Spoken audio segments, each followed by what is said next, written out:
Welcome to the children. Exercise 2.3, question number 3. This is the question. A polynomial is divided and the zeros are root 5 by 3, comma minus root 5 by 3. The two zeros are given. We have to find the remaining two zeros also. Because the polynomial is of degree 4, we will get at the most 4 zeros. The remaining two zeros we have to find. It is a typical question. Please listen carefully. Here, polynomial and this is the degree. The same polynomial, another degree. Here, root 5 by 3 is a zero of polynomial. This implies x minus under root 5 by 3 is a factor. Next, minus under root 5 by 3 is also a zero. This implies x minus the zero means x plus root 5 by 3 is also a factor. These two factors, they don't have any common factor. Therefore, the product of these two factors is also a factor of the polynomial. This implies x minus root 5 by 3 into x plus root 5 by 3 is also a factor of polynomial px. On multiplication, x square minus 5 by 3 is also a factor. This is how we get the second degree factor for the given polynomial. When we know the second degree polynomial, to get the other factor, let us divide the polynomial px by this second degree polynomial. Second degree polynomial factor. It goes like this.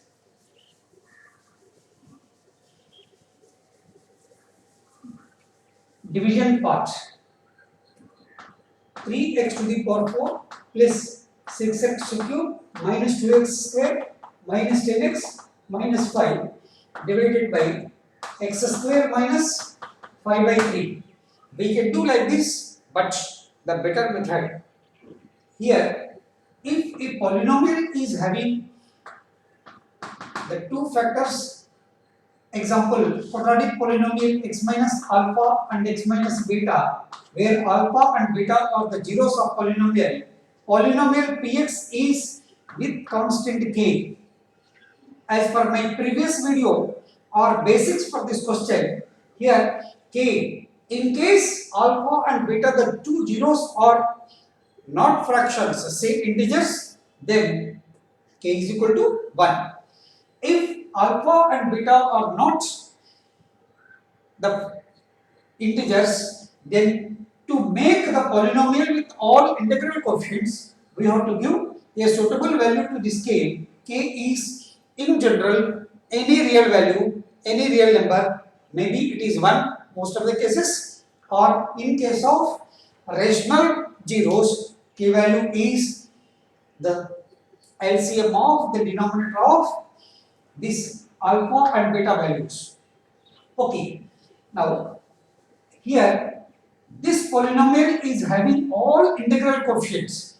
Let us make this divisor also with integral coefficients. For that, let us multiply x square minus 5 by 3 by 3 to make this integral coefficients. 3 into x square minus 5 by 3 is equal to 3x square minus 5. This is one logic. There is another logic. If x square minus 5 by 3 is a divisor of px, then 3 on taking 1 by 3 on taking common factor, 3x square minus 5 is also a factor. This implies this into this is a factor of polynomial, means 3x square minus 5 is also a factor. X square minus 5 by 3 is a divisor, means x square minus 5 by 3 is a factor. On taking 1 by 3 is as one of the factors from this polynomial, this 1 by 3 into 3x square minus 5 is a factor. If you remove this, this is also a factor. Let us make use this logic, or to make integral coefficients, let's give the value of k is equal to 3. Now, instead of dividing the polynomial by x square minus 5 by 3, as per this logic, I will multiply by 3x square minus 5. Now, the polynomial is with integral coefficients, means all the coefficients are integers. The divisor is also having all the coefficients integers. Now, on dividing 3x to the power 4, to get this must be multiplied by x square. 3x to the power 4 minus 5x square. X square term should be exactly under x square. X cube term should be exactly under x cube. Cancellation, 6x square. On subtraction, this is 5 minus 2. 3x square minus 10x. To get 6x square, this must be multiplied with 6x cube. This is plus 2x. 3x square into 2x, 6x cube. 5 into 2x with the minus a minus 10x.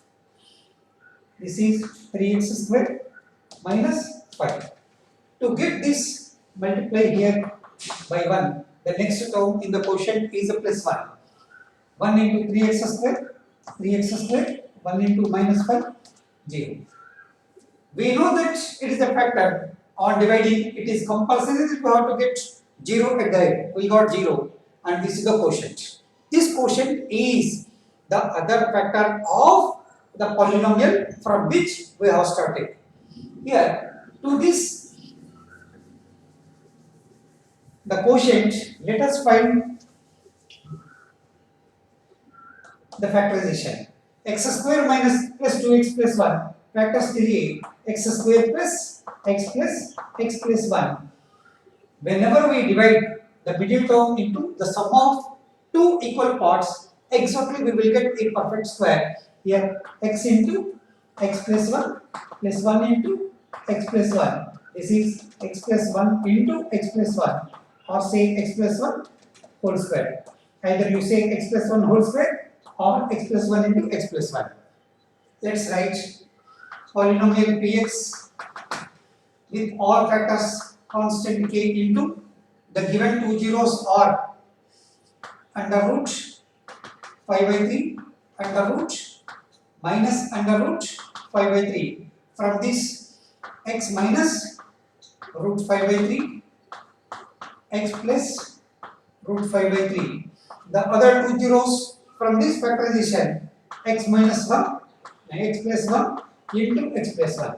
So this is the total polynomial.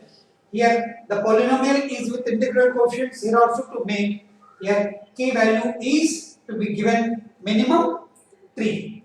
This is on multiplication with the 3 into x square minus 5 by 3 into x plus 1 into x plus 1. Now, this is 3x square minus 5 into x plus 1 into x plus 1. From this, we get the two zeros from this. Here, put x plus 1 is equal to 0. This implies x is equal to minus 1. Again, put for this x plus 1 is equal to 0. This implies x is equal to minus 1. Therefore, minus 1 comma minus 1 are the other two zeros. Like this, we get two more zeros. When we want to list out all the four zeros, or we can say under root 5 by 3 minus under root 5 by 3 comma minus 1 are the four zeros of px on side. This it's possible to understand when we know the basics. Basics already we have discussed in the previous video. Hope you have understood. So the reply in WhatsApp. Thank you.